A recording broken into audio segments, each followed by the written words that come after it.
Assalamualaikum warahmatullahi wabarakatuh. Hello, my name is Haryanto. I will read the text below. What is management? Management is essential for an organized life and necessary to run all types of management. Good management is the backbone of successful organization. Managing life means getting things done to achieve life's objective, and managing an organization means getting things done with and through other people to achieve its objective. Whether management is an art or science will continue to be a subject of debate. However, most management thinkers agree that some form of formal academic management background helps in managing successful. Practically all CEO are university graduates, hence the reason for including business degree programs in all academic institutions. Management is a set of principles relating to the function of planning, organizing, directing, and controlling. And the application of these principles in harnessing physical, financial, human, and informational resources efficiently and effectively to achieve organizational goals. Definition of management. Many management thinkers have defined management in their own ways. For example, Van Vleet and Peterson define management as a set of activities directed at the efficient and effective utilization of resources in the pursuit of one or more goals. Megginson, Mosley, and Petrie define management as working with human, financial, and physical resources to achieve organizational objectives by performing the planning, organizing, leading, and controlling function. Kreitner definition of management. Management is a problem-solving process of effectively achieving organizational objectives through the efficient use of scarce resources in a changing environment. According to F.W. Taylor, management is an art of knowing what to do, when to do, and see that it is done in the best and cheapest way. According to Harold Kohns, management is an art of getting things done through and with the people in formally organized groups. It is an art of creating an environment in which people can perform and individuals and can cooperate towards attainment of group goals. A leader has certain inherent qualities and traits which assist him in playing a directing role and wielding commanding influence with others.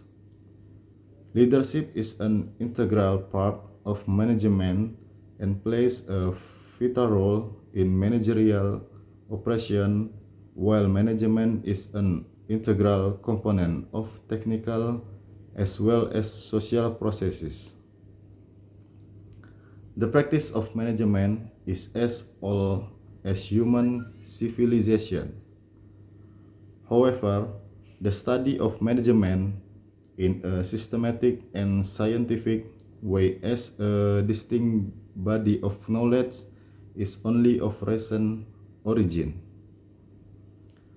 Management in some form or another is an integral part of living and is essential wherever human efforts are to be undertaken to achieve these desired objectives.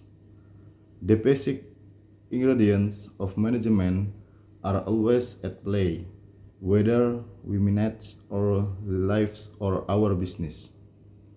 For example, let us look at the managerial role of a simple housewife and how she uses the managerial ingredients in managing the home. First, she appraises her household and its needs. She forecasts the needs of the household for a period of a week or a month or longer. She takes stock of her resources and any constraints on these resources. She plans and organizes her resources to obtain the maximum benefits out of these resources. She monitors and controls the household budget and expenses and other activities. In a large household, she divides the work among other members and coordinates their activities. She encourages and motivates them to do their best in completing their activities. She is always in search of improvement, mentions goal, resources, and means to attain these goals. These ingredients generally are the basic function of management. Management can be defined in detail in the following categories. 1. Management as a process. 2.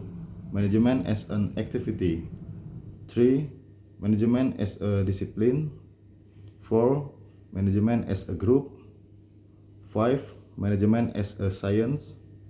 6. Management as an art. 7. Management as a profession.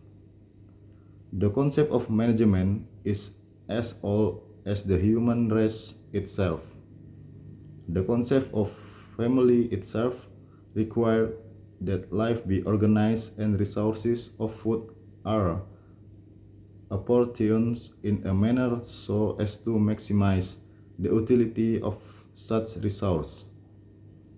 Taking proper steps to safeguard the family from attacks by wild animals, planning on where to go fishing and hunting and whom to go with, organizing these groups into shifts and hunting and fishing bands where ships gave direction, and so on, are all subtle ingredients of management and organization. A study of various people around the world show good example of organizational structure and organizational evolution over the years. A village open market in a tribe and a large department store in a modern city serve the same needs in a similar fashion, which is putting things together that people need. While the tribal organization was simple in nature, the modern organization is much more sophisticated and complex with many technological innovation. However, the basic form of management and organizational structure seems to have existed since the beginning of organized human activity. Even the recorded history show the application of some current management techniques as far back as 5000 BC, when the ancient Sumerians used written records in assisting governmental operation. The Egyptian pyramids, built as early as 3000 BC, required the organized effort of over 100,000 workers. It will be natural to assume that all functions of modern management, namely planning, organizing, directing, and controlling, play a significant role in the construction of these monuments. Similarly, the early civilization of India bears witness to organized living. Management as a system is not only an essential element of an organized society but also an integral part of life when we talk about managing our lives. Managing life is not much different from managing an organization, and this art of management has been with us from time immemorial. Just as a well-managed life is much better organized, goal-oriented, and successful, good management of an organization makes the difference between the success and the failure of the organization. Perhaps the importance of management was highlighted by the late President of the United States, John F. Kennedy, when he said that the role of management in our societies is critical in human progress. It serves to identify a great need of our time to improve standards of living for all people through the effective utilization of human and material sources. Similarly, Peter F. Drucker, a noted management authority, has emphasized the importance of management to social living. He proclaimed nearly 25 years ago that effective management was becoming the main resource of developed nation and that it was the most needed resource for developing nations. A manager's job is highly crucial to the success of any organization. The more complex the organization, the more crucial is to the manager's role in it. A good manager makes things happen. The importance of management in any organization was emphasized by Professor Leonard R. Sayles in his address to a group of management development specialists as follows. We must find ways of convincing society as a whole, and those who train managers in particular, that the real leadership problems of our institutions, the getting things done, the implementation, the evolving of consensus, the making of the right decision at the right time with the right people is where the action is. Although we as a society haven't learned to give much credit to managers, I hope we can move toward recognizing that managerial and leadership jobs are among the most critical tasks of our society. As such, they deserve the professional status that we give to more traditional fields of knowledge. There are basically 5 primary functions of management. These are number 1, planning, number 2, organizing, number 3, staffing, number 4, directing, number 5, controlling. The controlling function comprises coordination, reporting, and budgeting, and hence the controlling function can be broken into these 3 separate functions. Based upon these 7 functions, Luther Gulick coined the word postcorp, which generally represent the initial of these 7 functions. IEP stands for planning, O for organizing, S for staffing, D for directing, Co for coordination, R for reporting, and B for budgeting. But planning, organizing, staffing, directing, and controlling are widely recognized functions of management. Number 1, planning. Planning is future oriented and determines an organization direction. It is a rational and systematic way of making decisions today that will affect the future of the company.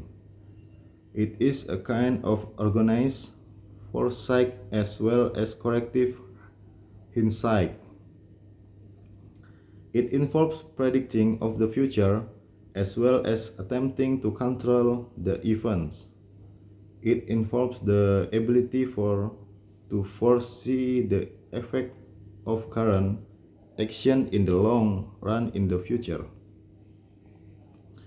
Peter Drucker has defined planning as follows. Planning is the continuous process of making present entrepreneurial decisions systematically and with best possible knowledge of their futurity. Organizing systematically the effort needed to carry out this decision and measuring the result of this decision against the expectation through organized and systematic feedback. An effective planning program incorporates the effect of both external as well as internal factors. The external factors are shortage of resources, both capital and material, general economic trend as far as interest rates and inflation are concerned. Dynamic technological advancements increase governmental regulation regarding community interests, unstable international political environments. The internal factors that affect planning are limited growth opportunities due to saturation requiring diversification, changing patterns of the workforce, more complex organizational structure, decentralization, and etc. Number two, organizing. Organizing requires a formal structure of authority and the direction and flow of such authority through which work subdivision are defined, arranged, and coordinated so that each part relates to the other part in a united and coherent manner so as to attain the perceived objectives. According to Henry Fayol, to organize a business is to provide it with everything useful or its functioning, i.e., raw material, tools, capital, and personnel. Thus, the function of organizing involves the determination of activities that need to be done in order to reach the company goals, assigning these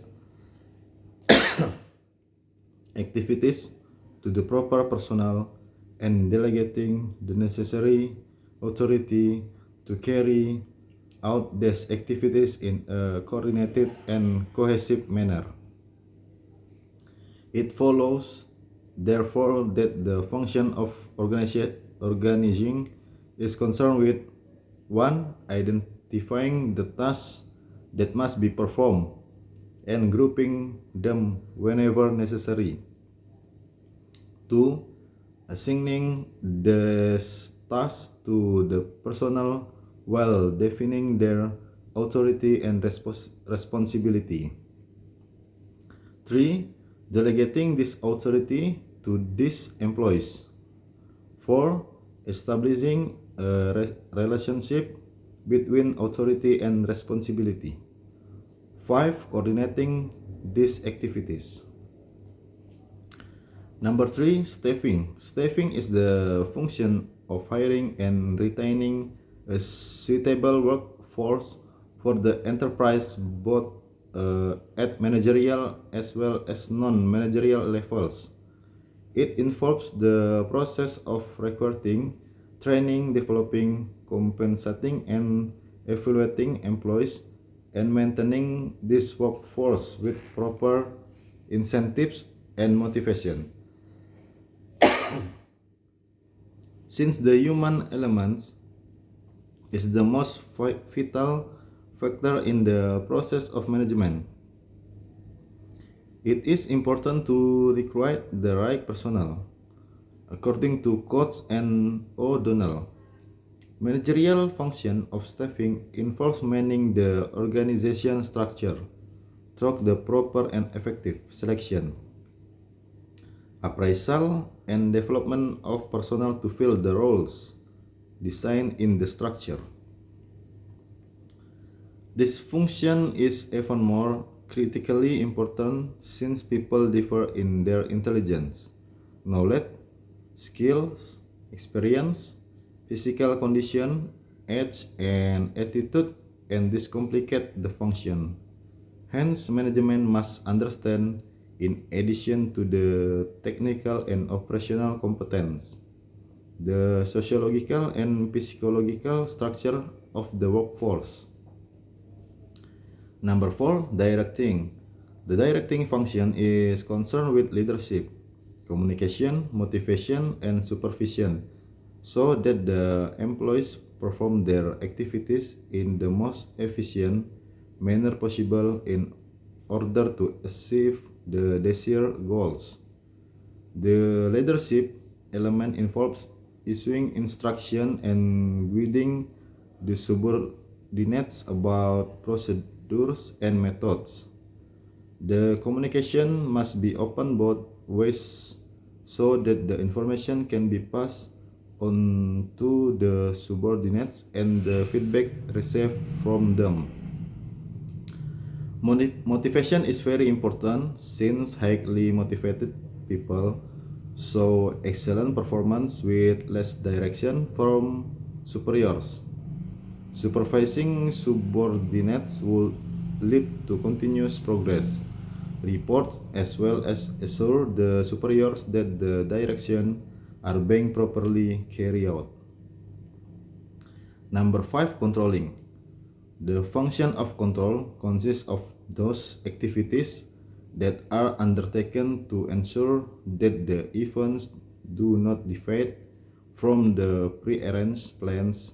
The activities consist of establishing standards for work performance, measuring performance and comparing it to these set standards, and taking corrective actions as and when needed to correct any deviation.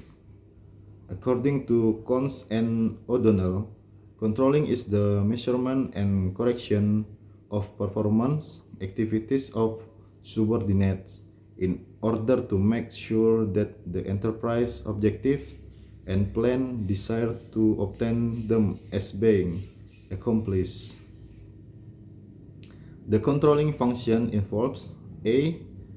Establishment of standard performance, B. Measurement of actual performance, C. Measuring actual performance with the predetermined standard and finding out the deviation, D. Taking corrective action. All these 5 functions of management are closely interrelated. However, these functions are highly indistinguishable and virtually unrecognizable on the job. It is necessary to put its function separately into focus and deal with it. Okay, thank you. Wabillahi taufiq wal hidayah. Wassalamualaikum warahmatullahi wabarakatuh.